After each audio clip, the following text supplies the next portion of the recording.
to this computer. Oh, there you go. All right. All right. All right. I remember to record. I did introduce the pod.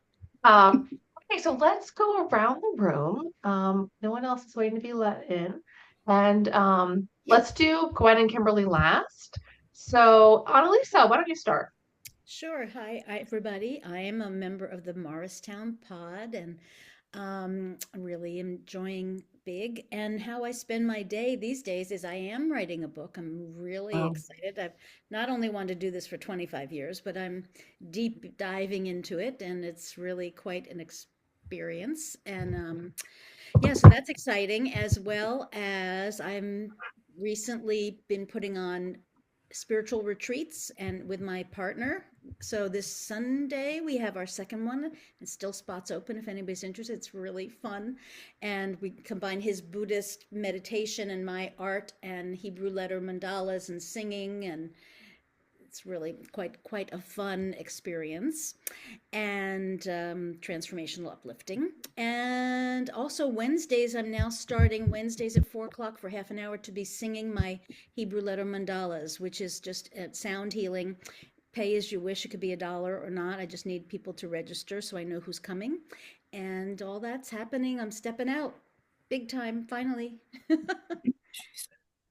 That's me. awesome. Thank you. Thank you. All right, I'm gonna call on Maya. And Maya, I've been following you on Instagram since I met you at the last meeting, and I'm kind of obsessed with your knitting. Um, you make stuff that like does not look handmade, homemade. And if you're not following Maya already, you will feel it's just awesome. I think your stuff is gorgeous, and I am not a knitter, and maybe I'll get back to crocheting one day. But I'm totally girl fanning on you right now, Maya. Thank you. Yes, so I'm Maya. I am from Livingston Pod. I'm new to Big. I just joined in January. I'm a maker and artist, and I teach crafting workshops. So actually, I'm going to teach beginner crochet class at Yarny in Montclair. So excited about that. I spend my days knitting and taking care of my son. So he's now right now taking class at Union Community College, and I'm here at Starbucks waiting for him and spending because he doesn't drive. Um, yeah, Thanks for excited joining. to learn new things. Okay, great. Thank you. Thanks for coming. All right, Marcy. I'm joining you from Wake Forest, North Carolina. And so I'm a member of the Wake Forest pod down here. I'm actually the assistant leader of the Wake Forest pod, as a matter of fact. Oh my Um, goodness, my son went to Wake Forest. okay, that's in Winston-Salem. That's yes, yes. It's a strange disconnect there. Um, Yeah, and so by day, I am both a caregiver to my senior citizen dad, and I'm also a business coach. I've been a business coach for many, many years, helping women really claim their value and understand their kind of genius. And now I'm turning my attention to looking at working women who are caregiving and some of the issues that come up around that, um, and working on a keynote talk for that. So that's sort of my new direction for 2026. That's great. Yeah, I feel like not, I don't know if you want this idea, but I feel like so many people are looking for caregiver support groups. Mm, I know some of them, I see them at churches, but I feel like in just even like our neighborhood like posts, especially as like it's just becoming like more and more, people are yeah, really looking to connect with other caregivers. Especially I see some are specifically for, caregiving with dementia or different focuses, but I think that, and that's just growing, right? Like it's a growing place to be. So I'll just say if you wanted to do that, I'm sure all over the country, no matter where you are, there is, or even if you did it virtually. I mean, I think caregiving, as you know, right, it can be, and I'll say I don't know, but I know from other family members it can be lonely. Um, so just gonna throw that unsolicited advice, Marcy. So no, I appreciate your support there. Yeah, great idea. All right, Marcella, if you can unmute yourself. There we go. Marcy, I think what you're doing is great. When my mother was passing, in hospice, we were trying to find somebody that would help us as a family deal with that process, and at the same time have somebody come in and kind of take care of her physically while we were trying to take care of her mentally and adjusting to what was happening in her life. So kudos to you. I think it's fabulous. I work with Monica at Sotheby's. I worked in the corporate world for many, many years in New York. And then I was trying to start a family, and I had a really tough time doing it. So 7 years later, after a lot of fertility, I got pregnant, and I took off from that corporate world and raised my son. And then after that happened, I decided I got to do something once he went off to Wake Forest. And so the college, that is, or the university. But so anyway, I decided, after selling my mother's house, not as a real estate agent, that I really liked the process. And I came from a corporate background, but I graduated college with public health. And so I worked in the counseling field before I got into the corporate world. And then I wanted to kind of feel my way through it. And I found myself taking a real estate course for whatever reason. Seriously, I had no idea why I was really doing it. And I did it. And I was so scared to fail the test that I studied probably more than anybody I know. And then fast forward, I interviewed with Sotheby's and really did not want to get into real estate, but I found that my personality and my perseverance in my corporate world, my counseling world, my educational world made me do well in real estate, to be able to educate people, buyers and sellers, and just understand the process with them, because it's a lot. It's a lot. So I told Monica I didn't want to do this because I didn't want to sound salesy, and I didn't want to be that person. It's like, yeah, I'm a real estate agent, but I just really empower women. And I was in my late 50s when I did this. And I'm sorry I'm not on camera. It's not because I'm in my late 50s. I'm just not on my, because I can't figure out the technology. But I'm glad I jumped on this call. And I think there's a lot of very valuable women here. And thank you, Monica, for talking me into it. Yeah, I mean, Marcella, we're happy to have you, and we are here to, sometimes, sell our businesses. I'm a home organizer, and I always forget to say that because I'm just talking about big. We are here to empower each other, support each other, and do a little bit of networking. And Marcella, you picked a great call because here you have people who will sell your clients' clothing and sell your clients' home furnishings. Hey, come to my house first. Yeah. Resale organizing. It's all there, ready to go for you guys. Yeah. All right, Thank so you. it looks like this is it. I think, well, Julie said she may come a little bit late. So this is it for now. So why don't we have Kimberly, do you want to introduce yourself and then go into your little spiel and then Monica or Monica. I know Monica, we got to Oh, chat. sorry, Monica. Thank you. Oh, that's okay. You know me when with my introductions are very short. No, I work. I know. I am one of the co-leaders with Lindsay and Nicole, and I've been with BIG for 3 years now. Yeah, I answered an ad when Tara was doing something just because I just wanted to do something different, and I really got intrigued with the whole connection process. So.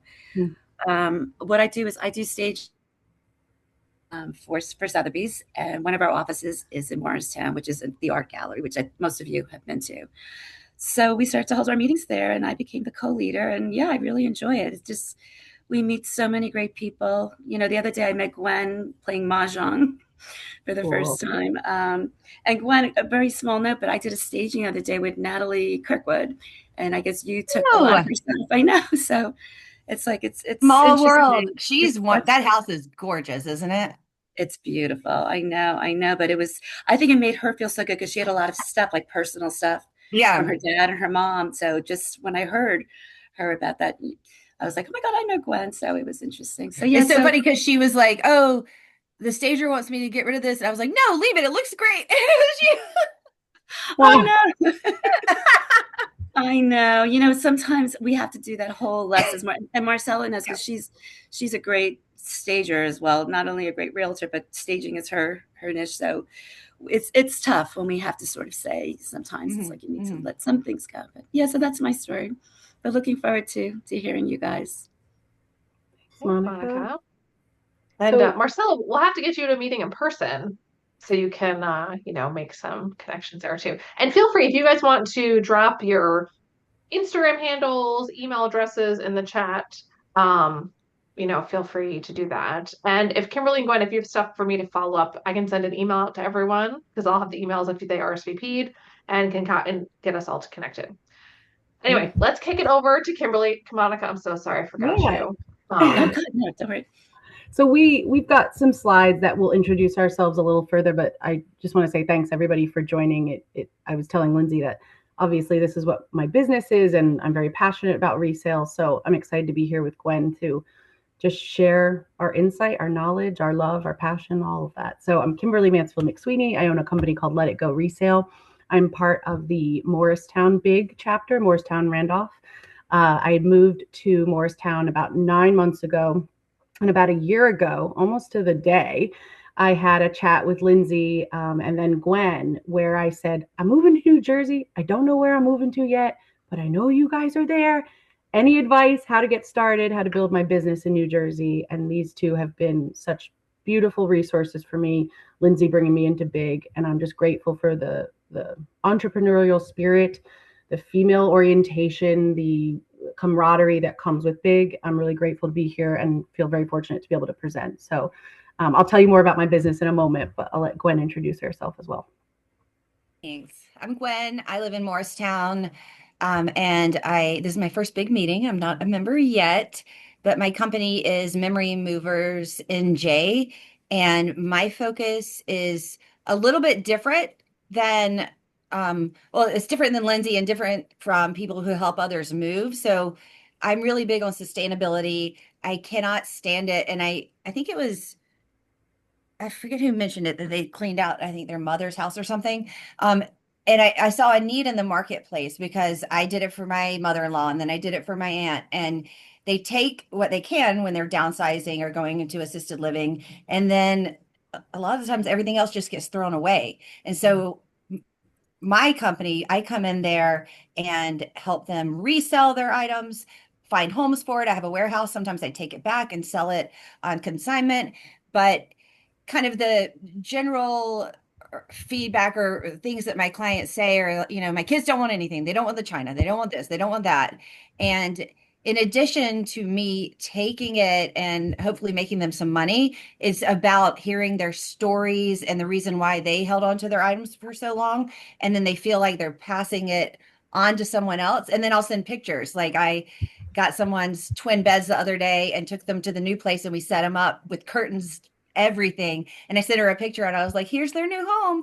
And, she made $100, but it meant so much to her to know that those beds weren't going into a landfill and that they were going to be loved. So that's kind of how I work. And I sell constantly. And this weekend in Morris Plains, I'm opening up the warehouse, Lindsay, for public to come in and buy stuff. So Cool. yeah. Wait, you have to tell us more about that. Yeah. Yeah, I saw that. Where's the warehouse? Where's the warehouse? It's in Morris Plains on Route 10. It's in the old Monado restaurant. So it's Pelican Plaza. There's a Dollar Tree, a Planet Fitness, Oh and my then gosh. I was just at Dollar Monado Tree. restaurant right next to Pelican. Getting last minute Valentine's Day stuff. Oh yeah, I was there. That's crazy. I didn't realize. Oh my goodness. I think that's great. I may have use for a lot of that resale and everything you guys are talking about because I have this listing that's coming on. The house is 1820. And the woman died at 102 years old. Wow. And she is called, if you can Google her, Princess Pine. And she has so much stuff. Like the kids are like in their 70s and they're like, what are we going to do with all this stuff? But if you guys put your information back in, I did see the one. Let me know because maybe you want to come and take a peek at some of the stuff. It's fascinating. It Yeah, really is. absolutely. I love Yeah. it. Like Yeah. I love it.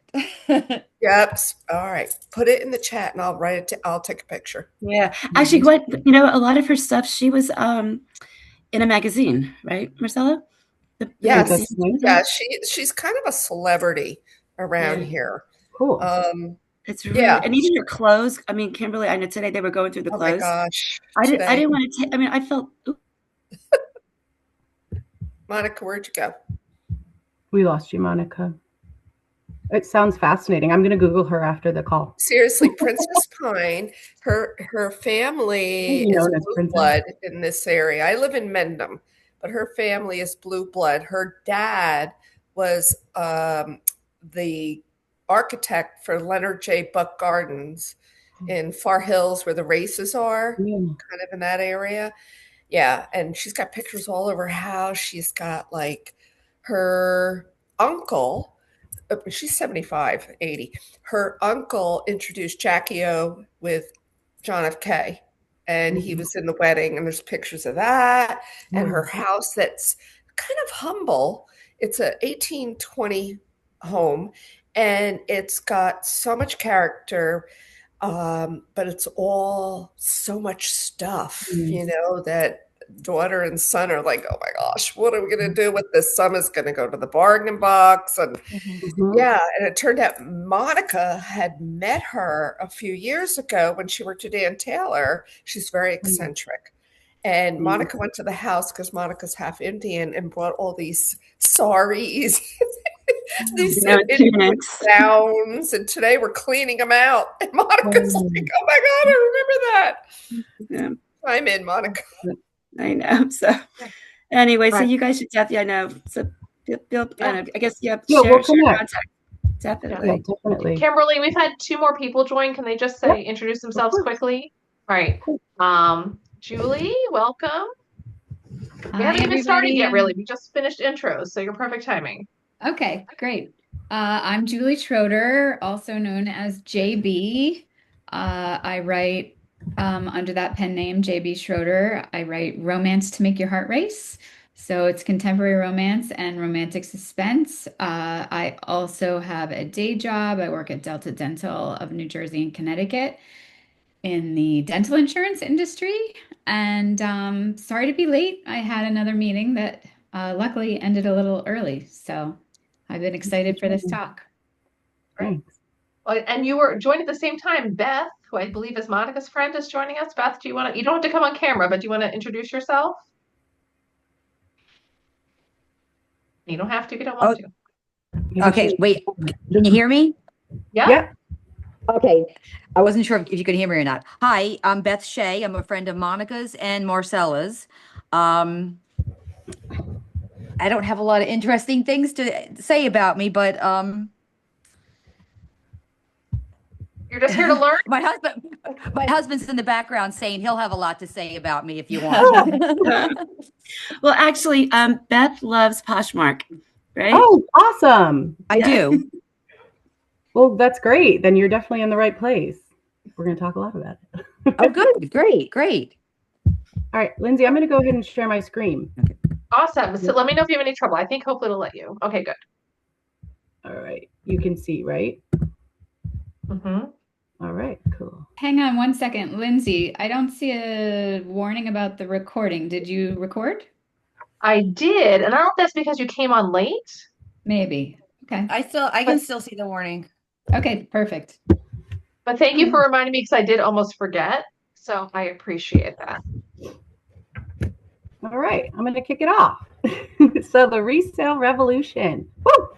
So I'll go through kind of agenda items for this talk, but really feeling good about letting go, talking about the resale marketplace and leveraging it, if you so desire, to earn some extra income. So we'll do a little more in depth about myself and Gwen, just to give you an idea of a little bit deeper into what our businesses are. I am really excited to share some of the overview of the resale marketplace because I find it fascinating and how it's changing every day, how it's changed in the last decade and continues to morph into this wonderful beast that it is today. How to leverage it, we'll talk a little bit about that, how to feel good about letting go. So kind of changing the mindset, not just about decluttering your life, but how to acknowledge something and learn how to move on from it if that's where you're at with that item. And then we'll talk a little bit about what resells well. So kind of give you some insight into our best practices, and we can go down any rabbit holes you might be more interested in. So if there's a particular platform you want to know more about, if Gwen and I know and can share, we'd be happy to do so and open it up to questions. So I'll just jump right into myself. So I'm Kimberly. I am the owner of Let It Go Resale, which is a full consignment fashion and accessory reselling service that I started about 3 years ago or so now. Yeah, 2023. So I help my clients sell their fashion and accessories, where I review the resale marketplace and identify a competitive resale value for their item and then where best to sell it. So I manage the service from start to finish. I'm either selling the item directly via a trusted network, and I'll talk about a lot of the platforms I sell on to really secure that best opportunity for them. And I offer in-home or virtual appointments, complimentary valuations, really a full scope resale, which includes like traveling to pick up the items, storing them, the market research to identify how much the item could be worth, photographing the item, listing it for sale, and then deciding on which resale platform to put it, its price, managing those client relationships for who we'll hopefully sell to, and then ultimately shipping it. And I pay my clients out once a month their sales commission. So it's been a fast and furious business to grow the last 3 years, and I just love what I do. And as I mentioned, I'm based in Morristown now, but I service the tri-state area. I have flown across the country for a couple big estates to work with, but generally my business is a little more local, where I can drive to and fill up my trunk. To tell you just a little bit more about myself, I worked in the luxury fashion sector for a bunch of big brands in both the US and in the UK for the past 15 years or so. And before I started my own company, I actually managed the trust and estates department for the Real. So if any of you are familiar with kind of luxury resale, the Real is a big online luxury resale platform. And that, as we were just talking about in our introductions, was such an amazing experience because you're really in people's homes. There's an empathetic piece about the position in life that they're either inheriting items, they don't know what to do with them, they're upset about maybe losing someone, and how to manage that relationship as well as helping them sell their items. So it was a really incredible career move for myself and brought me to where I am now, which is working for myself and feeling totally empowered and autonomous. And I love it. And I've been reselling since 2004 on eBay when I was in college. So a real early adopter of resale. And the one other thing I just want to share about my business is my name came from the simple fact that the conversations with my clients about, have you used or worn this item in, let's say, like the last 3 years? That's usually my capstone, 3 years. If the answer is no, then it's time to let it go. So there's a further incentive when, there's some money to be made as well. So that's generally where my conversations stem with my business. So thanks for having me today. And I'll let Gwen share a little bit more about her business in detail before we dive into the slides. Thanks, Kimberly. And I will send you all, when I send Lindsay the email with more information, there's a documentary on Netflix called Buy Now. And it was like a life-changing documentary for me to watch because it just highlights how much we're spending on essentially garbage clothing that is worn once and thrown away, like Shein and all those places that people are buying so many things and then it's washing up on the shores of Africa, or, the one-click Amazon purchases and the impulsivity behind that. And that's kind of, I've been like Kimberly, I've been selling, I think, forever. And this is a fact. When the Beanie Babies craze was happening, my friend and I had an inside at Cracker Barrel to get them, and we set up a card table in front of the Walmart on the highway and sold these Beanie Babies for like 3 times what we paid for them. So that was 30 years ago, and my first kind of step into reselling. But I kind of covered this earlier. I work with a lot of people who are downsizing, a lot of seniors, and the big part of what I want to do is keep their precious artifacts out of landfills. So sometimes I'm able to sell them for them. Sometimes I'm just able to give them away to find them good homes. But I feel like everybody, when they get rid of something, would much rather know it's going to good use than going into a dumpster. And I do handle everything. I do a lot of estate sales as well. I have a big one coming up next weekend in Randolph, but I sell just about everything. I am always learning, always seeing the trends and what's changing. And this next year coming up is going to be really good for people who want to sell antiques, because people are going to be buying antiques. But yeah, I'll give more information as we go through the slides. And Great. yeah, thanks. Thanks, Gwen. Thanks for joining me. Okay, so I find the resale industry just an entirely fascinating place. I'm really passionate about it. Hopefully you'll feel and hear that come through. But I wanted to start with an overview of the market and how it's evolved, because I think there's some interesting kind of stats and key points to note. So we're really seeing a massive shift in how people buy and sell. Gwen spoke to this. When you think about resale, or at least when I think about resale, it's kind of used to be thrift stores, garage sales, estate sales, but now it's really modernized and it's apps, lots of different platforms, AI pricing, billion-dollar platforms, like big money here. So it's not really a trend anymore. It's more of a market correction. So that feels really good, especially for the work that Gwen and I do. And I think in today's day and age, I think it's safe to say that consumers were looking for three things. We want good value, we want something that's unique or feels individual to us, and we want to create less waste. We want to purchase something and not feel kind of guilty about that purchase. So resale checks all of those three boxes, and it's growing way more significantly than traditional retailing is. So it's got a huge trajectory, which we'll look at further. But people feel good about buying resale for so many reasons. So some really interesting stats that I found while putting this deck together. Number one, the average US household contains resaleable goods worth around $4,500. I'm going to go on a limb here and say a lot of us probably have more than that, but we're probably still using a lot of those items, right? So we're not ready to part with them. But just start thinking about some things you might have in your home that you haven't used in that 3-year or even less, 2-year, 1-year time period. Doesn't have to be just fashion from my expertise, but something around the home, a collectible item that's sitting in a box in the attic. You've got a lot of money in there, and it could be put towards a trip or something else. So just start thinking about that. 74% of global consumers shop resale. That's a staggeringly high number. That's amazing. The dominant categories within that, though, are apparel, electronics, and home goods.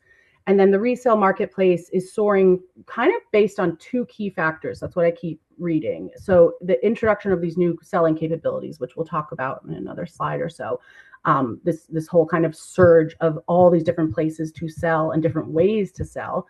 But then also this new generation, Gen Z consumer, growing demand for sustainability.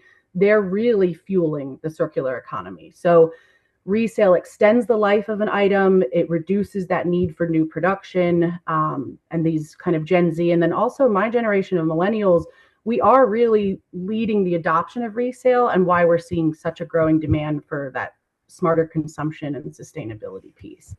So this is the resale platform landscape. I know this is a really busy slide, but there's a lot of capabilities out there that can be used, and I'm more versed in some over others. So if people have questions kind of at the end, or if there's something you've seen that's not listed here, we can dive deeper. So we'll kind of reserve that for the end. But one of the additional factors for why resale marketplace is soaring is due to all of these reselling capabilities. So here's just an overview. It's not every one.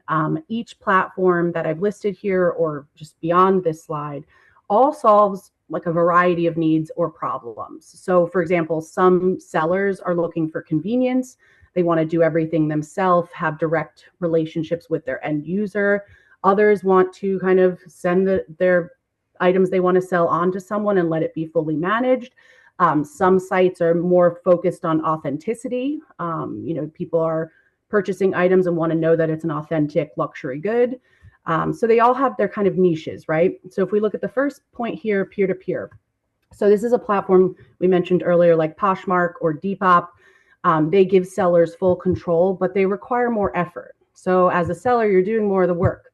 But what comes with that is the payout is generally higher. So it kind of has its win-win. Managed resale platforms. So that's going to be like the RealReal or ThreadUp.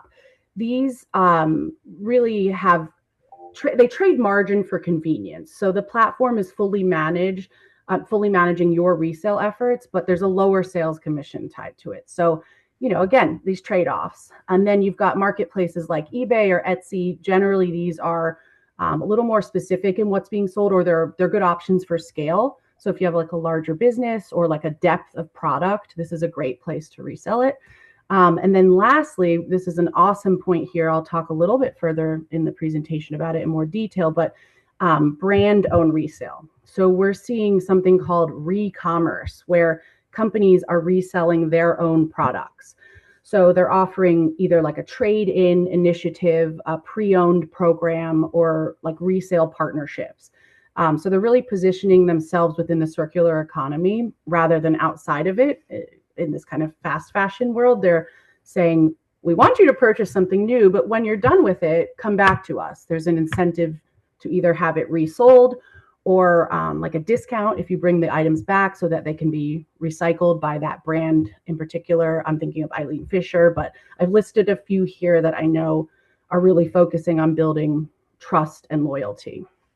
So it's been an interesting last decade or so to see these brands recognize the need for resale of their own product. So, Kimberly, I'm going to jump in real quick. Of course.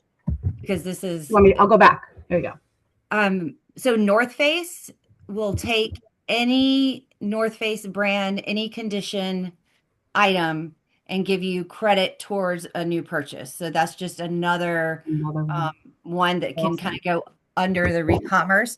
But there are lots of ways to reuse and make money off of what you have. Yeah, I'll add that to my slide. Thanks, Gwen. Yeah, a lot of these brands that have sustainability already at the forefront of their ethos have kind of been first to adopt the resale. They're headquartered out of Seattle. It's very likely. I feel like they're getting the vibes. Good point. So now I just want to dive in kind of the state of the economy, how it's redefining the resale marketplace, and what does that mean for us as consumers. So the evolution of the resale marketplace, I like to say that it began with more of like a romantic notion of resale as that treasure hunt moment, right? Like searching for vintage gems or on the hunt for one-of-a-kind pieces, really calling your self-expression or just the thrill of the hunt, right? Being distinctive in your purchasing. I think it also, especially for me, when I think of my younger Kimberly self, it was really an aspirational shopping moment. It let me maybe purchase that designer handbag that I couldn't afford as a student at its full retail value, but it could have been pre-loved and I didn't mind, right? So it was kind of like that first moment into the luxury world, but at a discounted price. So when the resale marketplace became more digitalized than just like the eBays of the early 2000s, so we're talking maybe like 2010s or so, platforms like Poshmark, ThreadUp, The Real World, they started to come into existence. They were really positioning through that sustainability lens, as well as unique discovery, but really focusing on the future of fashion as sustainable. But things have continued to shift once again. And what we're witnessing now is the emergence of resale as the ultimate discount channel, where consumers hunt for deals on everyday brands rather than trying to find one-of-a-kind finds. There's probably still the one-of-a-kind finds, but it's becoming more and more everyday brand search, more like strongly, you could say. So I have some stats here, but recent studies have shown that 1/3 of apparel purchases are made from online retail sites, with the primary motivation being price. So this is kind of telling us there's a major behavioral shift happening, right? Consumers are shopping accessible brands on resale platforms because these items are a better deal rather than shopping for a luxury or designer, or seeking the harder to find pieces. So it's not so much about that aspirational Kimberly shopping moment. It's about stretching purchasing power. So that's the real shift here. And resale, of course, offers consumers access to the same brands that they'd buy new, or they can be new with tags, but just at a more sustainable price point. So just to kind of continue, and I'm sorry for the lame jokes that I put up and the fuzzy picture quality, but I just thought it was cute. So what's changed, right? We've got a real obvious economic catalyst here. We know that tariffs and import costs are rising every day, every second. New apparel pieces are facing like a really strong upward pressure that is directly benefiting the secondhand alternative. So the economic reality is transforming resale from what was once more of a niche market to a mainstream alternative. And I thought this was interesting. In ThreadUp's annual report, they showed that U.S. secondhand apparel grew 15% in 2024, and it's expected to grow on a growth trajectory through 2029. So there's really no end for right now. It's just we keep going up. And a couple things that are interesting about what the future of the resale marketplace, I put a couple here, but men, interestingly enough, are really driving adoption more aggressively than women. So they're embracing the secondhand market more so than women, as I've said. But really, most of the resale market targets women. So marketing efforts for this entire marketplace are geared towards women. There's a really strong untapped potential here with the male client. So I think that's something that we might see maybe with more male brands could shift in the future as well. And then there's also, as I've mentioned, that kind of major generational element here. So the resale market is expected to significantly outpace fast fashion, with Gen leading the charge. So Gwen had mentioned, fast fashion, it's kind of a thing in the past now. It's not as desirable as it used to be.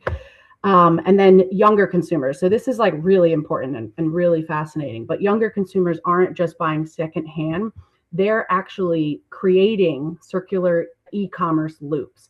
So it's a 18 to 34 range, I believe. Yeah, that's what my stat found. So 46% of 18 to 34-year-olds have sold something via resale. So they're turning their closets into profit centers. So that's a really kind of entrepreneurial spirit. There's a behavior that I've put here on the slide that's called buy now, sell later. So what that means is it's justifying the higher initial spending through future resale value. So it's altering a purchase decision. So when a consumer is facing like a buying choice, they're more likely to invest in a quality piece that will retain its value, and can sell at a later point and make a lot or some of that money back. And that's what's really putting pressure on the fast fashion industry. So it's saying we don't necessarily want that fast fashion anymore. So it's a good thing. Less in the landfills. So I know there's a lot of information, but I thought it was important to kind of set the groundwork and understand a little bit more about the growing pace of the resale marketplace. And it's an opportunity to leverage the industry and all of its resources to let go of items in your life. So it might seem or feel daunting, but we'll start small. So as I mentioned kind of earlier on in my introduction, I don't want to focus too much today on decluttering hacks or overwhelming you with all the different platforms that you can sell with on. I want to dive into focusing on a more emotional shift. So thinking of the resale revolution, it's changing how we relate to our belongings. That's kind of the mindset I want to have here. So starting with the concept of and full understanding of why letting go feels hard, right? It's pretty obvious, but objects carry memory and identity. So we can't take them with us when we're gone. They're part of us while we're here. So it's finding that balance. A lot of times these items are really our identity, or they're things that speak to us. And it's hard to feel like we can let them go. We might lose some of our identity if we do that, or memory of somebody if we let them go. Guilt also is a big play here, right? It often replaces decision making. So it clouds our judgment, really not allowing us to decide if something serves us or not. We keep an item because we feel obliged to. So guilt is huge in all of this. And then keeping often feels safer than choosing to let go. So it's that kind of I'll deal with it later, or I'm not ready to deal with it right now mentality. I thought this little joke was funny. Say, isn't this some of the stuff we sold at our garage sale? So just buying your own stuff back because it is so hard to let it go. So I asked you earlier to kind of keep in mind this simple reframe, an alternative way to think of our things. So keeping something doesn't honor it. Storing an item is not respecting the item. And objects want to be used, not hidden. If we're not going to use them, let them be free for someone else to use. So using that as kind of our groundwork and reframe, I think this is kind of now the launch pad, right? So every item deserves a dignified exit. Not everything should be sold, not everything should be kept, and not everything needs to be donated. So it's really key now to start thinking about letting go of your things, but with intentional choice. So choosing the path that feels the most aligned with its future, I guess, destiny of that item, and not using, as I said on the other slide, guilt or things that weigh us down to decide where that item goes, but thinking about it as an item outside of yourself and where's its future going. So yeah, we'll just dive in now and review some of the ways to feel good about getting rid of your things, whether we sell it, memorialize it, or donate it. So selling it. Selling works if an item has life and when reclaiming value feels empowering. So those are two important pieces here. If an item still matters, but it's not for me, that's the mentality around, is it time to sell it? So a couple key factors here for you to consider if you're thinking about selling something. Does it still, or does it have market value? How does something have market value? Well, you got to do your research, and it's not as hard, as you might think it is. AI and Google search really can help us identify what something is worth, but there's a key detail here. When reviewing something's market value, it's critical to understand what it's recently sold for, or something very similar to it, what it's recently sold for, not what it's listed for. People can put things up and hope for the best, but if you're a smart seller, you're managing your own expectations of the resale value of an item. So just because something's listed, on eBay for $100, go to see recently sold items to understand its resale value, because whatever it sold for recently is probably closer aligned to with what it would sell for in the future. The other piece here, so when space or flexibility matters. So is the item hindering your physical space? I think of Gwen with like furniture, right? Is the physical item no longer needed? Will letting go of it improve your daily living or overall quality of life, whether it's like physically in your way, or maybe it's emotionally or mentally holding you back. And then turning sunk cost into momentum, right? This is pretty self-explanatory, but selling turns sunk cost into agency. So instead of being trapped by that sunken cost, right, the money you've already spent, selling, or at least smart selling, really allows you to regain some of that control, that agency. So you can make future focused choices. You can recognize that these past expenses are already gone, and then pivot to new opportunities. So reframing that narrative around, oh, I'm cutting losses, to more, I'm choosing a new, better path.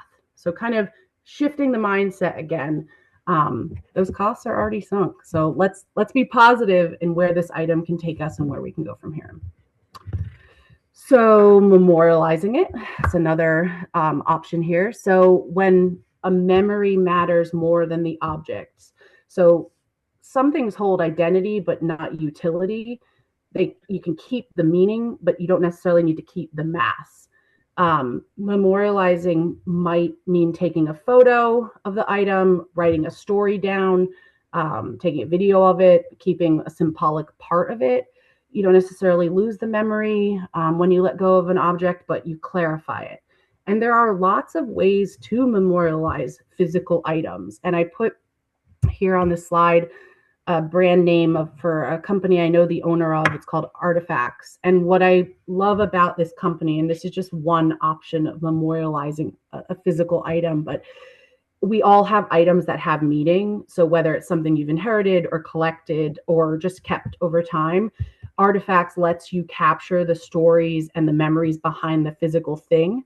And it's done on an app. So you can share that with your friends, your family, just for yourself, whatever it may be. It's one centralized place to put your memories around an object, which in turn hopefully allows you to feel a little bit free from then having to keep the item. So I know she's worked with a lot of people who maybe have lost loved ones and what to do with all their items that their kids don't want. Well, this is a great way to memorialize it. It's just one of many ideas. And then the donation piece, right? So this is when the impact is going to matter the most. So it's donation is in and of itself immediate relief, right? You're kind of just offloading somewhere else, but it's choosing abundance over storing the item. And when it's done intentionally, it can really feel freeing. I mean, we've all lived this, right? It's not necessarily dumping it somewhere, but it's redirecting the item's value to someone who needs it now. So there's so much like kind of emotional uplift that comes from donation. So Gwen had spoke to this earlier, but matching the item to the right cause, right? Is there someone that will benefit from this more than I, and who's the right place or people to have it? Donating usable items only. Nobody needs trash. Sometimes, like I said earlier, things do need to be tossed, and that's okay too. And then visualizing its next life. It's like that next step I talked about. And then all of these kind of thought considerations in turn help you let go of something. So it's important to kind of ask these questions as you're going through these motions. And I wanted to bring this kind of circular economy piece back to it because I think resale has changed the rules around it. So as you think about how to let go of your things, think about the principles that are underlying in the circular economy. So we're aiming to eliminate waste and any sort of resource depletion by designing a system that is regenerative by design, right? So we've got this ownership to stewardship piece. So this transition represents a shift from an absolute right to consume and discard resources to a duty to care for shared assets and ensure their availability for future generations. So we get to have it and use it and love it, but we need to make sure that it's still available for those in the future.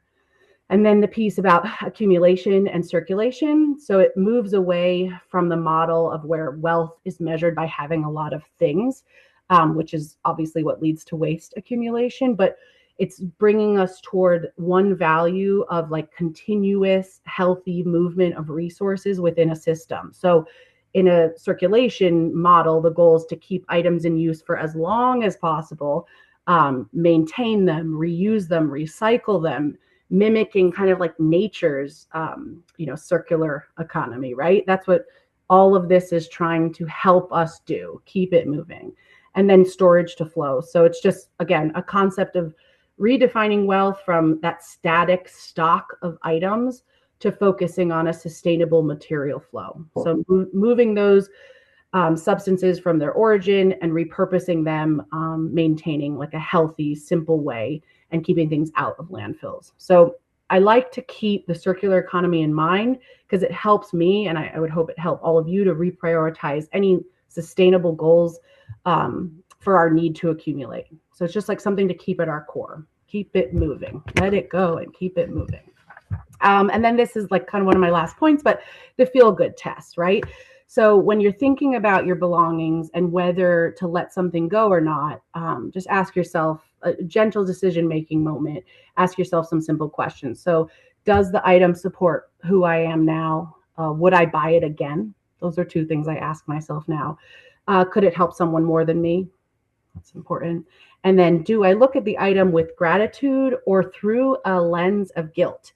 And which choice leaves me feeling lighter? And this last part, I come back to this guilt piece. I know I hold on onto a lot of things through guilt, and asking myself, can I thank the item and move on from it? Will it serve somebody else better than me? And is it supporting who I am? And these questions just help me identify, should I keep something or should I let it go? So it's not, letting go of something isn't always about making the most money or minimalizing your belongings. It's choosing the right outcome that leaves you feeling more clear, more calm, more completed life. And then making money from something is just an incentive and to get something back in return. So it's kind of like a win-win, right? And then my last slide here, I just wanted to put this in here, and I'm going to open it up to Gwen, and I want to open it up to questions because I know I talked a lot. I could talk all day. But I thought it was important to have a focus about what resells well. And I'll speak to just kind of this left column, but my business is a fashion and accessories reselling business. So for me, my clients' items that sell really well are the men's, women's, and children's kind of mid level. So I kind of consider that not mall brands don't sell as well for me, but things that are maybe sold in like a Bloomingdale's or a Nordstrom's, even though they're in malls, those tend to be a little more mid or higher level, but not quite luxury. Those sell really well. Brand names are what my clients out there in the world are looking for and searching for and purchasing. Accessories, specifically accessories that don't have a size. So handbags, scarves, sunglasses, those sell really well. Shoes sell well, just they're a specific size, so not as fast.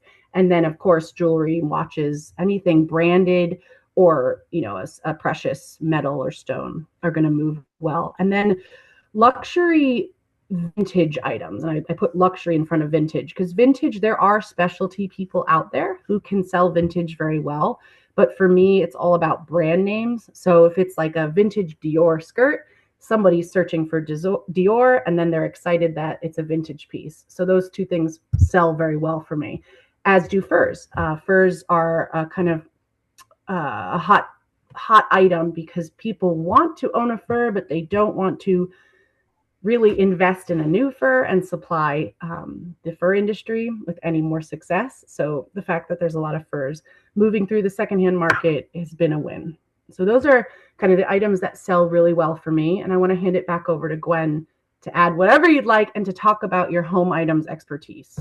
Thank you. And just to piggyback on the fur, I've also sold a lot of fur this year. And people who would never buy it new because it's animal fur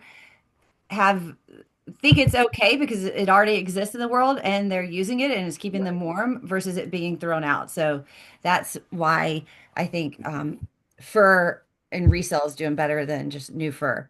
So the home items, think about things you use frequently that might break.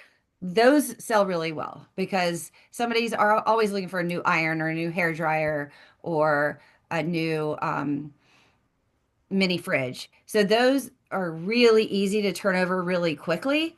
If you price it probably at half of what it would cost new. And again, with instruments, those sell really well, usually at the beginning of the school year. Mhm. So people who have their kids playing an instrument, they can choose to rent it, but you better believe they're going to look to see if they can buy it, buy one used and save that money from renting.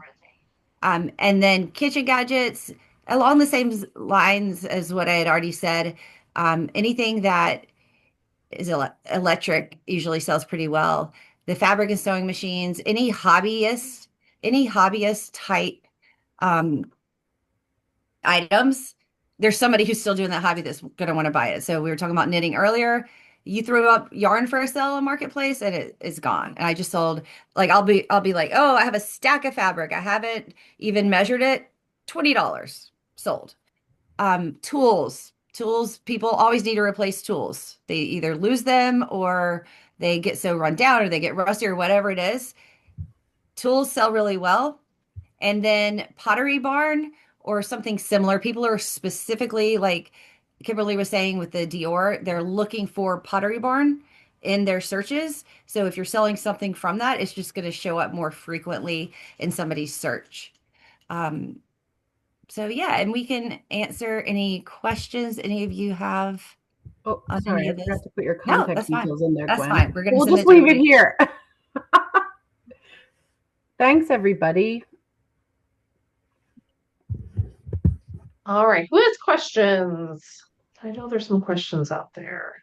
Just gonna come out. I have a question. So I'm curious with the fur. I mean, for a while it felt like I'm surprised to hear they're hot again because for a while it felt like it was if you were a fur, people were going to throw stuff on you, right? Like, Yeah. so I guess that phase has sort of ended, and as long as they feel good about it, as long as they're not buying a new fur. Yep. Yep. You still Exactly. might get paint thrown at you, but Yeah, I was like, I can't guarantee nobody's gonna hate on you, but I'm thinking more back to this Gen Z, this Mhm. younger mindset, and they're all about embracing what's come before them. And these are mass generalizations, but again, it's different than the world I grew up in. And so they're seeing something like, oh, that like mob wives culture was really hot the last few years. So these big fur coats, and they're not, they don't really care that it's was somebody else's that's been loved and worn for years, decades, however long.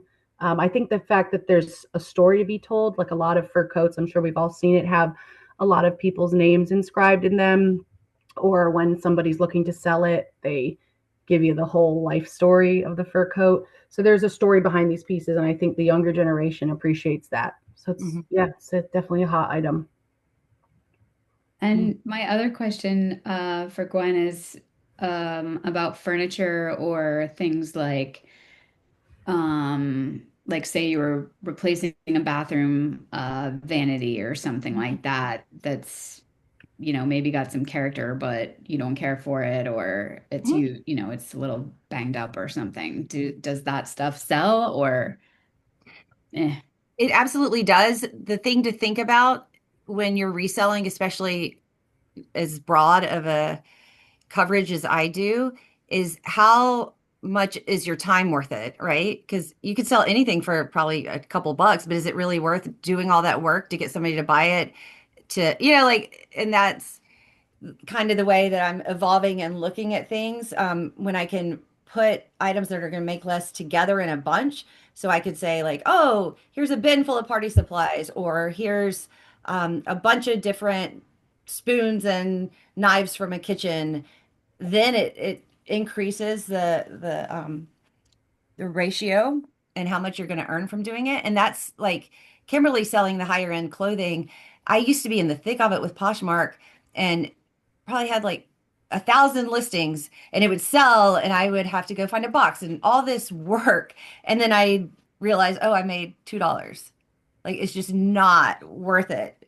But the other tip is when it comes to furniture, take really good pictures of it. If you can, take pictures of it styled so they can see what it looks like in your home, not like the background's the garage or the background's a storage unit. And you have to do all the measurements because everybody, that's going to be their first question if they can't see it because they're thinking of where it can go in their house and will it fit. The other piece I want to add to this actually became really apparent to me. It's like a light bulb moment in a presentation that Lindsay gave a couple weeks ago, specifically around what Gwen said. How is it worth all the effort to get rid of something that's large, like a bathroom vanity, and what you're going to get out of it? Or is it worth putting the item up for maybe free on Facebook Marketplace and having people come and remove that item from your home, and you no longer have to pay for someone to remove it or remove it yourself?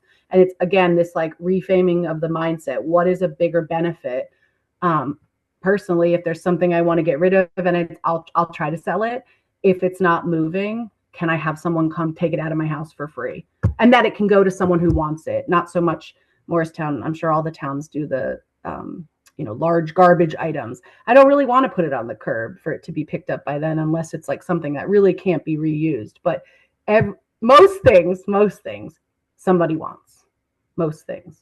And Julie, another option is like, so that could definitely be donated to Habitat Restore, and then you can take a tax deduction for it. And so that's the other thing is like, if you're itemizing, which is not as many people these days with such a large standard deduction, but if you're itemizing, that's something to consider. Or again, is it just like it's going to have a good home? So one trick, as you can imagine, as a organizer getting rid of stuff, when Randolph has bulk trash, sometimes I'll be like saving things that I kind of know are good. And then I'll list them on Facebook Marketplace, like starting on Friday, especially if it's going to be good weather for the weekend. And I'll say, I'm having all this free stuff on my curb. Especially if my town's also doing a townwide yard sale that weekend, and my stuff's just out there for free.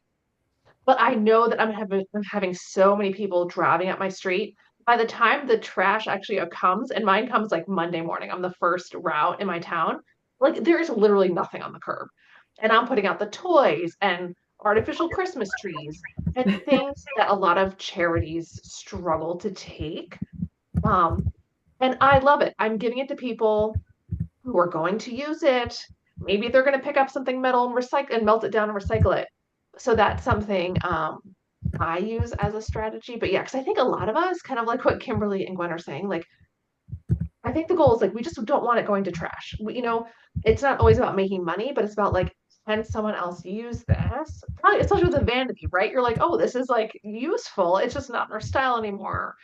So it's like, can we find a way to find someone who can use it? So, Yeah, um, I've done the Facebook Marketplace a number of times, and we also have a Facebook group in our town because we have a free marketplace where it's at the I call it the town dump. It's not the dump, but yep, but they built this actual structure where people can bring things, and then on certain dates, people can go and just take items they need, and other people drop off items, and it's a good swap.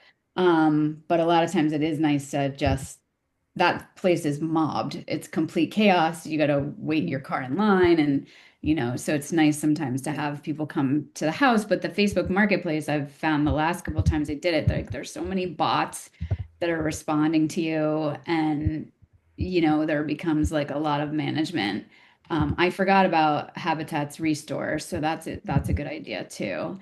And I guess my only other question, and certainly other people should ask questions because I'm hogging.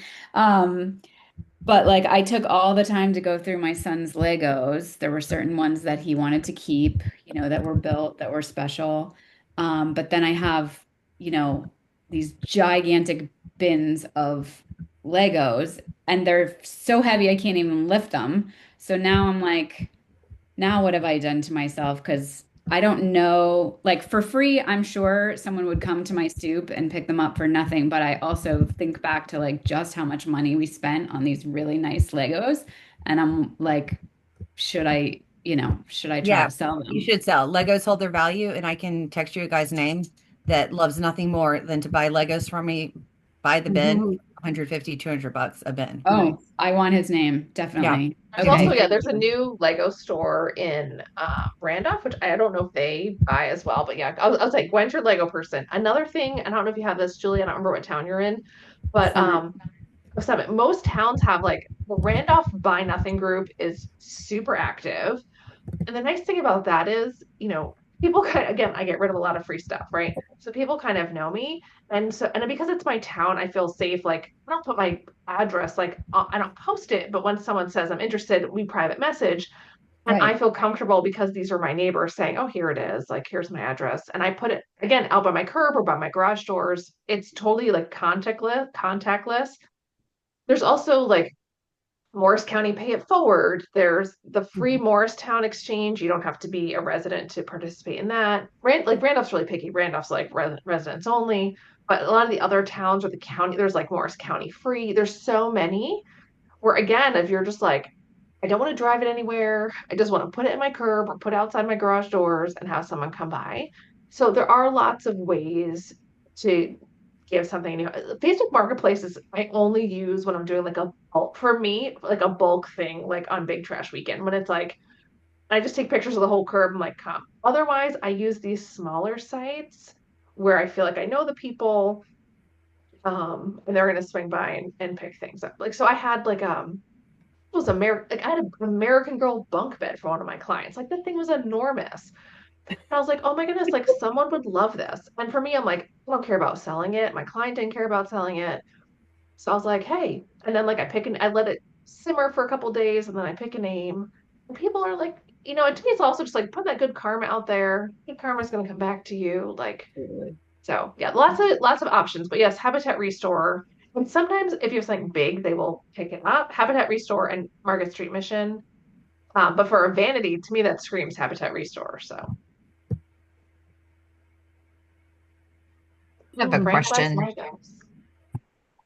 Yeah, go ahead. I'm, Um, I'm just writing down their Lego person. Thanks, Gwen. mhm.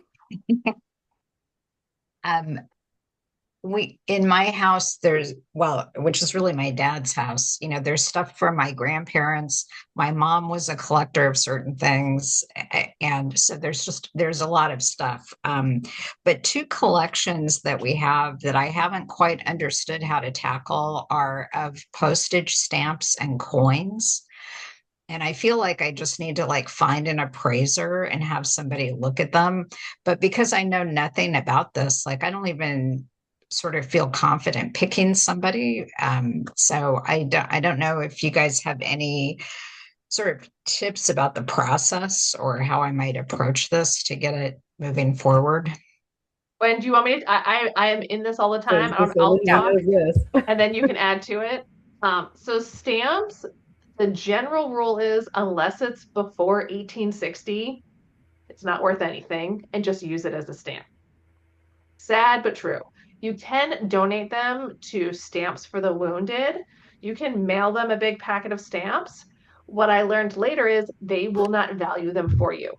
So they'll say, thanks Mm, for the donation, see you later, which is what my client wanted. My client wanted them to value them for for the tax deduction. So that's tricky. So you can go through them and say, you can also look up rare stamps. There's not a ton. It's like if it was printed backwards, it really has to be super, super old. My family inherited an enormous stamp collection, and we've just made this joke of mailing each other packages with like hundreds of stamps on them. And we're just using them. Or sometimes we'll take a sheet and we'll frame it like as a memory of like that person, or if it's someone's interest, if so that's that. With coins, um, most coin dealers are pretty good, and you can look online and say, who do you know who? There's probably a coin dealer in your area, and they're good about saying, is this worth? Is this more valuable as a coin or as the metal? Right. So like right now, like silver, I think it came down. Silver was super high for a while, so they're like, yeah, like it depends how old the coins are. But if you've got some silver dollars from the early 1900s, like they're going to sell in silver. The older you get, you can possibly earn more as the coin, but right now with silver being so high, it still might be the metal. And you just want to go to a place that you feel like, has a good reputation. Like this is where you can post to your county website, your town website, hey, we're people who sold coins. I will say these places are interesting. They can have interesting characters in them, interesting kind of setups. I will just say, like, you might like I've never felt unsafe, but a lot of times they'll have like a second door. You have to be let in because they have so much money in there and because of what they're trading. Um, you'll have some interesting stories sometimes of who you see in there, but I've gone to sell jewelry and silver and gold for clients. So in general, people aren't going to be out to swindle you. You can also go and call around before you go. What are you buying silver and gold at today? Or can you tell me about coins? Can you tell me a resource? I just want to get something appraised. So, but the best thing is to ask. Like, obviously, we don't know where to send you in North Carolina. But Gwen, do you have any other wise words? No, I think you can even look up online for the coins and see people's Google scores because the people who do it well, you know? Great. Thank you. That's some positive feedback about what's next. A comment and one question. First of all, that movie, Gwen, that you said, Buy Now, incredible, Mhm. incredible movie. I suggest that as well. And so about 2018, I was obsessed with Marie Kondo and and loved that whole method. And I cleared out at least 80% of my stuff, and I've gone since then more. And it's so freeing. And I divorced and I got rid of so much stuff. And it always was wonderful when someone would send me, like if I did a Facebook Mhm. marketplace and my world things that I had collected, but someone loved the puppets from Indonesia and she sent me, so that's all cool. Yeah, so I don't have anything left to give away at this point, but I am looking, and I just want to say quality, of course, of stuff. The IKEA world, I sold and gave away incredible quality furniture. Quality. They don't make it, and people don't make it anymore. So that's another reason to buy. Mhm. And the same with clothing. So Kimberly, I'm just curious because I would like some really nice clothing, and I'm a larger size, and I don't know I've gone to one local store that's lovely, but there's not a ton. but can I like call you and say what I'm looking for? Is that how that works? Or do I have to go on an app or what does that work? How does it work? Yeah, well, that's a good question. Well, I am a plus size gal, so like welcome to my world. You're nowhere near my size. You're good. So I would Okay. say there it's interesting because only until the last maybe 5 years or so have I been able to shop more online or resale with my size. I would say I would want to go vintage shopping, but more for like knickknacks, never for clothes. Because I knew a size 18, did they even exist in the Right. 1950s? They did, but they were like in a closet in a corner. Right. So, Right. where do we go now? Yes, you can. What these apps, whether they be Poshmark or I'm thinking of the Real Real because actually this dress is a designer dress that I got on the Real Real. I think it's like a size 20. I go in and you can filter. You can filter by your size. The other piece, if you're shopping online, because in person, especially in the resale world, it's a little harder to do. You have a wider net if you're shopping online. You're going to need to buy, and we can have coffee and chat about shopping Okay. in general, but you're going to need to buy a lot of items to find what fits right. And in the resale marketplace, returns are hard. Right. I Um, was going to ask that. Right. so if I'm like this, I purchase from the Real Real. I know if I'm purchasing an item from them, I make sure I'm purchasing an item that says it can be returned. And Ah, sometimes you have to pay a restocking fee, but if it's luxury quality item, it's worth it to me. And I'm gonna put a couple $1,000s on a credit card and then return 75 to 85% of it. mhm. This is how the world works. It seems a little wasteful when I say it out loud, but especially as a plus size gal, that's what I Yeah. have to do because in store shopping isn't always an option. No, But and then I go back to that piece about accessories. right. Accessories are a great way to buy secondhand, buy luxury, or even doesn't have to be luxury, but buy something that really speaks to you and not have to worry about sizing. So when you see me in person, often I have an eccentric accessory because I can go wild. I don't have to worry about fit. I understand very, very Yeah. well how that works. Yeah. Yeah, and you said something about uniquely something or another. I love that. I love to have a unique piece, but it's no, let's have coffee. Yeah, let's have coffee. Okay. Thanks, Thank you. Annalisa. I have a question. What will be the best place to sell crafting supplies? I think it depends on what it is. You can sell them pretty quickly on Facebook Marketplace. I've always had success there. And then depending on what it is, eBay. There's also Gwen, I Maya, used there's that to love eBay. If you sorry, go could, ahead, Kimberly. oh, I was just going to ask if Gwen could talk a little bit more about eBay, because I know you use it more than I do.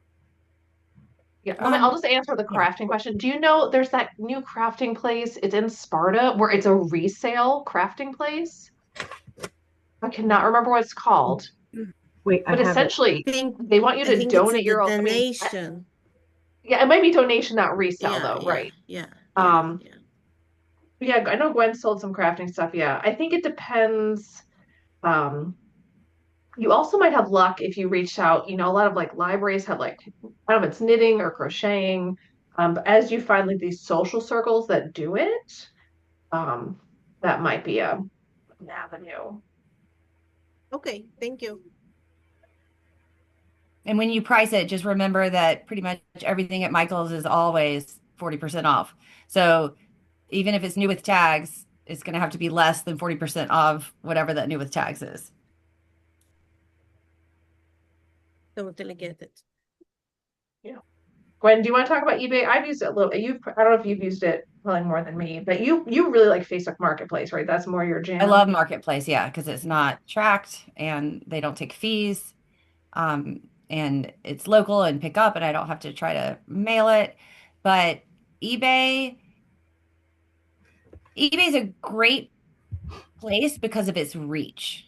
Like you put it on eBay, it's going to get more traffic than probably any other site. But the way it's set up now is that you have to promote it on eBay to get it in front of people, and things do sell there, but there's also eBay always sides with the buyer. And Kimberly and I were talking about this the other day. Like it doesn't matter how like wrong your buyer is, they're going to side with the buyer. So that also can be really frustrating. with people wanting to return or send it back without a valid reason. Yeah. And for me, authentication is harder with them or costs more. They've introduced a authentication element, but it costs more and it's not necessarily worth it.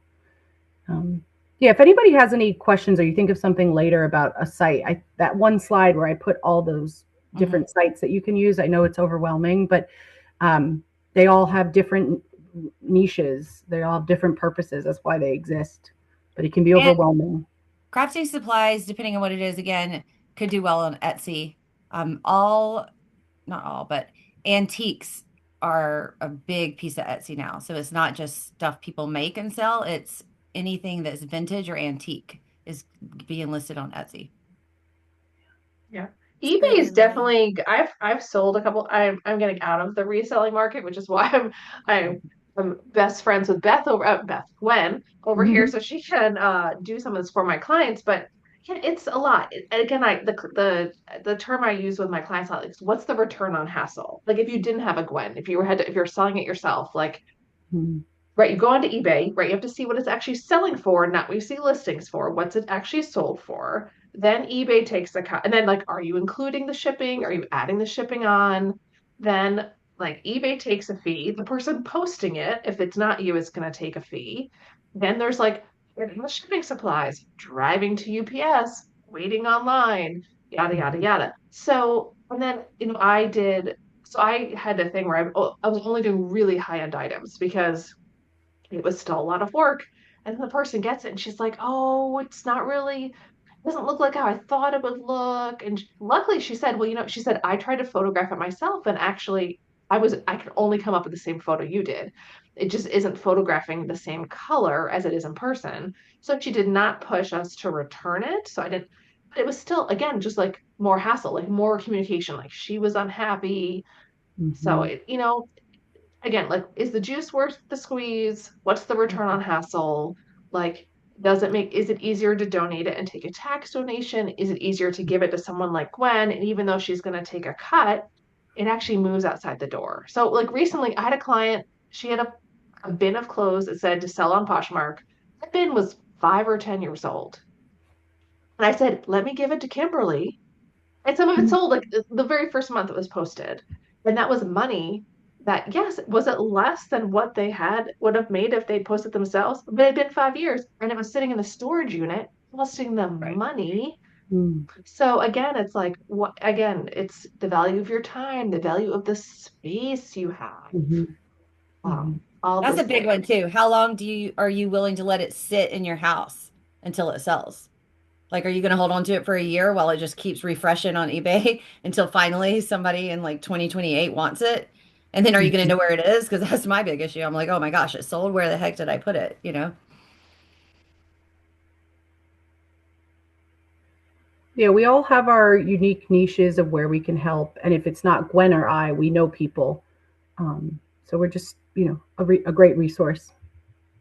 Thank you, everybody. Yeah, thank you. This is great. Yeah.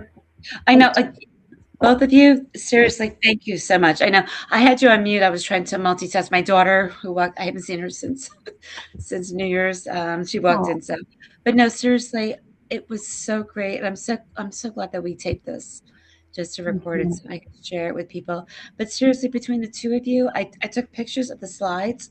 You gave me so much good dialogue when I go to see like some of these, the sellers that are especially, the ones that, have lost, their parents and how to make them feel better about letting go of this stuff because a lot of they want to hoard onto it, but they also know. So no, this was so And whatever they earn from selling something, using it towards the legacy of the individual that they've lost. So, exactly. yeah, something special. That's always what I used to talk about when I And was so like a little. Monica, you need to get business cards from Gwen and Kimberly and then hand them out. Oh, Um, totally, totally. Thank you, Okay, so, Monica. so I'm going to share something. My mom, when I staged my parents' house when they moved into independent living, was the worst experience ever. Like I cried like every day. But my mom, like they traveled throughout the world, and she would be like, like she went to Vietnam, and so she gave me this little thing that some little boy made, and she always felt bad, so she would buy it from them, and then she kept it.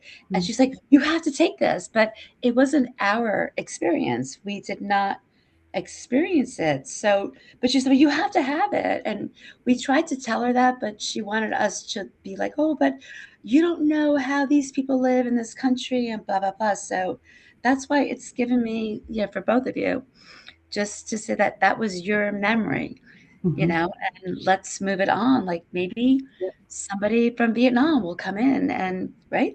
Well, and And we'll, she's passing on the emotional piece to you because she's by having that conversation with you, she's ready to let go of it, but she's not right. ready for the memory to pass on. So she's trying to Exactly. pass it to you, and that's why I shared that artifacts app, or you could do it on your phone. Take a picture, write some notes.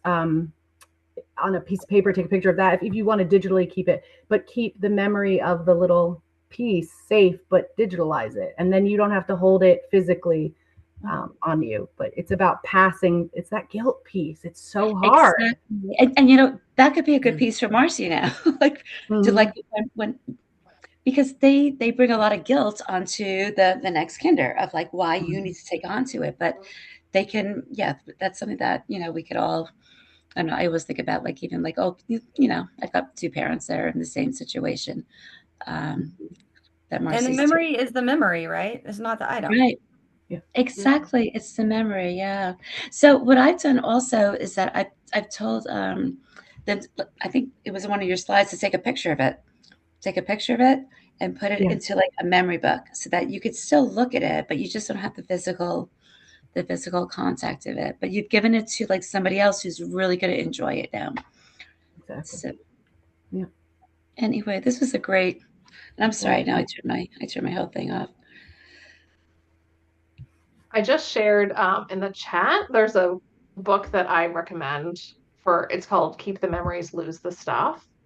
And it's all Mm-hmm. about kind of creating a legacy. So especially if you're working with your parents, or yourself or a spouse who's struggling, and it talks about like, so it's written by the host of Hoarders, right? And he's like, this idea that like if you show up in your entire parents' house as it's always been, are you really going to take the time to look through everything and think about the story? Or are you going to get fed up, either run out of time or run out of patience, and then the dumpster comes?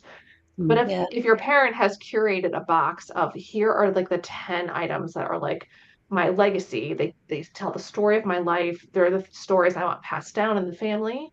Yeah. If you've gone through the house and gotten rid of the junk and have kept this one special box, then your family's more likely to like go through that box and like retell your stories and honor your legacy. So that's a great, I put the link in the chat. It's a great book for anyone who's really struggling with like guilt or just making those decisions about what to keep.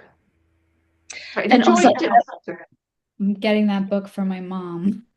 Mm. I My know. my dad, on the other hand, does something similar. He doesn't have a box of his stuff. He's huge on clearing out clutter. I mean, literally, there's almost nothing for my sister and I to do someday when.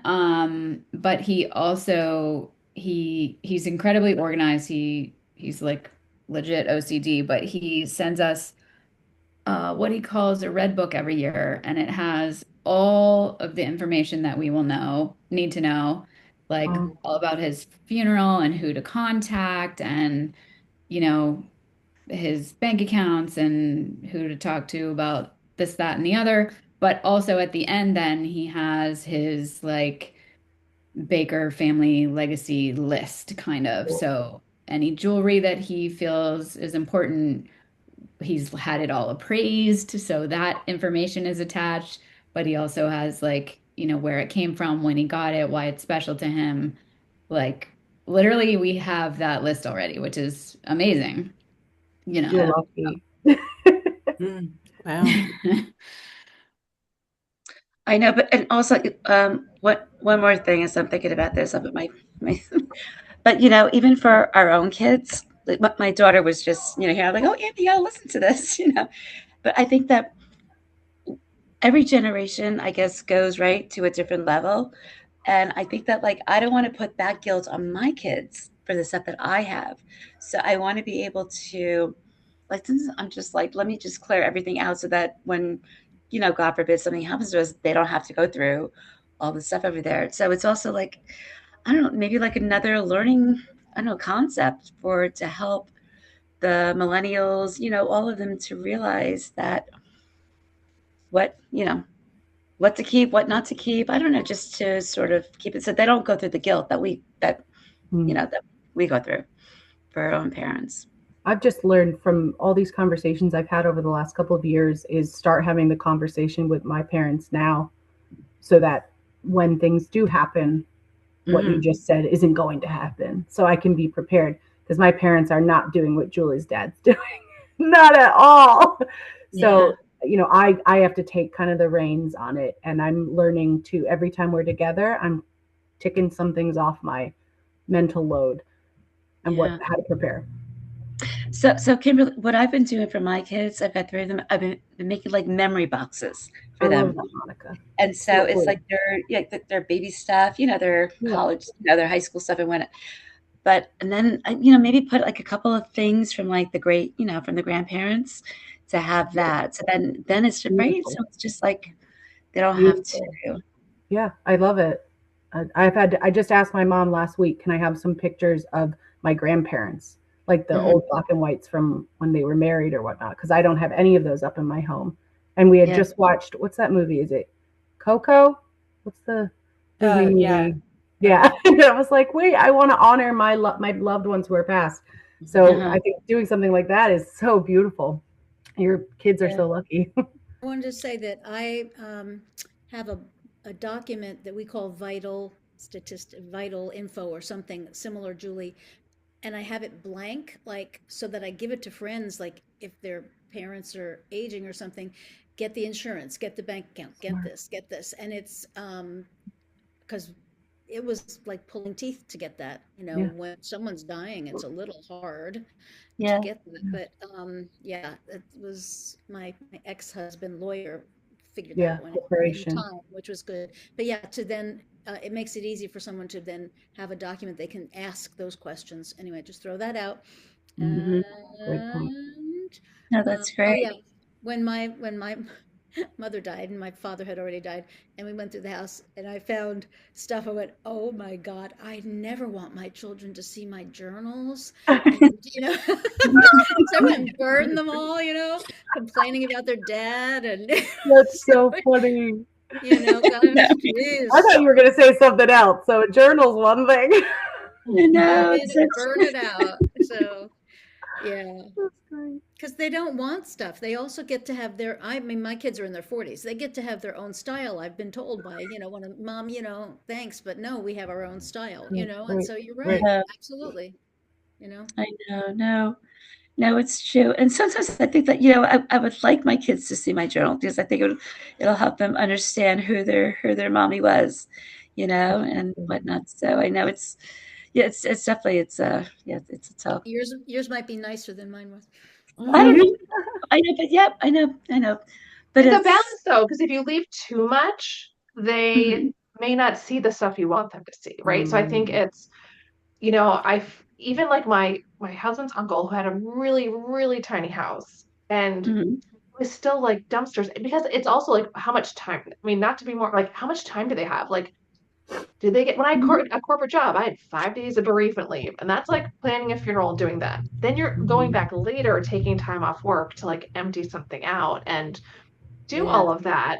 So it's like you also give them the gift. So I shared there's something called death cleaning, which you may have heard about, which is again like starting now. It's about starting to clean out your house now so that you're not leaving everyone everything when you die. And it's this idea of kind of going through and you can reminisce about the memories and you can tell them the memories now and say, this is why I'm saving this item. And this is like, oh, here's a picture of your grandfather when he did such and such. So I shared that book, which is kind of like gentle, and then I shared a link to a book called Nobody Wants Your Shit, which is a little bit more of like a kick in the ass, lots of swearing in there, and that's a little bit more like get on it. So those two books are like more about motivation. The one about keep the memories, lose the stuff is really like step by step how to make the decisions and how to go through it.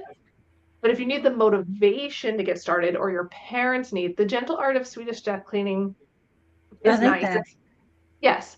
Yeah. So, and there's a really famous New Yorker Put that article. in the chat. That'd be great. Yeah, if you could They put that in are. the So chat. I put the links in the chat. Excellent. Yeah. Yeah. Hey, one other There's a thing I really good want New to Yorker share. article, which maybe I'll share in the follow-up email. I love that. I want to say it was even written by Anne Patchett, the famous author, and about like how when her parents died, and then she's like, oh, I'm gonna start cleaning my stuff now. Like, Mm. some Yeah. people like learn the hard way. So again, so Yeah. Monica, like, right, if you want your stories told, first of all, tell them now. Like tell them now while they're alive, and Right. to keep telling them.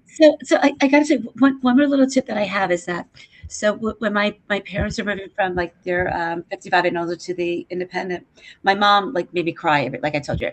But what I do is I kept a couple of things. What I do though is I bring it out now on holidays, and I like reinvent it. So I kept a couple of things so that when she sees it, she knows that like we didn't just like trash it and like give it to whoever, and that brings up memories. So like keep like 5 items maybe that they really treasured, while they're still here, and just bring it out again. And it just brings up the light. And they're like, oh my gosh, really? Really, you remembered that? If they don't know that we just, sells it out. So that's just another little tip that I have for parents that are still with us that, that they just need And a it's little bit. it is about like your relationship, right? You don't like Mhm. my mom's stuff is part of our conflict, Right. you know? Um, Mhm.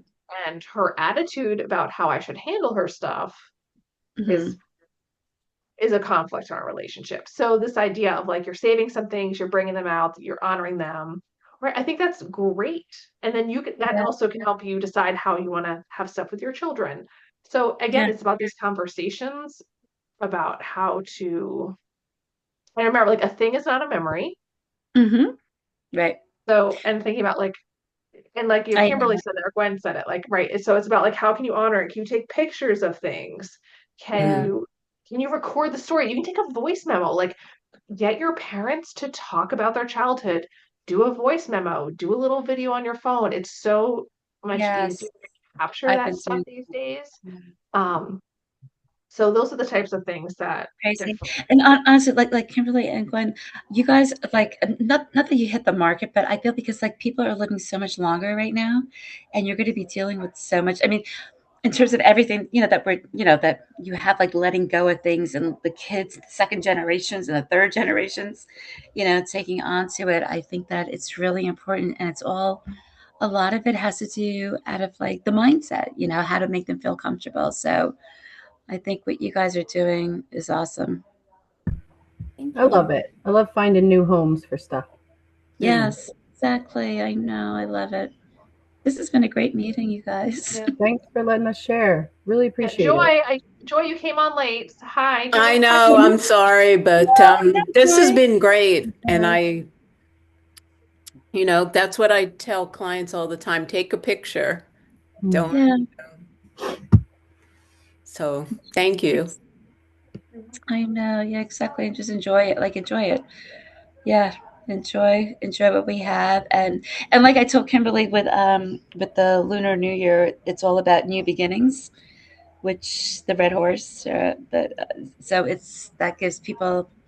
I don't know if you guys do Instagram. It's all about like letting go of things and starting fresh. I think that's a good thing for I don't know millennial or people that are just holding on to stuff as It's well. very freeing.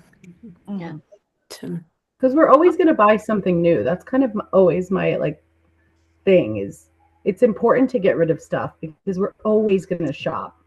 So Hmm. let's feel excited about the new things we bring in and help us in turn let go of the things we don't use anymore. And somebody else enjoy the things that we're giving. They Exactly. will take on which is the motto that I use with my mom. Like just like somebody else is going to enjoy this. Yeah. So, Yeah. That's great. Awesome, ladies. This was great. Can you okay. both send me what information you want me to I'll send out an email tomorrow. So send me whether it's just your name and your website or if there's anything else, um, any little snippets you want me to send out, but I'll send up a follow-up email and copy everyone on it. And then you can follow up with them directly with any more questions. Thanks everyone. Thanks, Thank Lindsay. you. All Thanks, right, you Thanks, guys. Lindsay. everyone.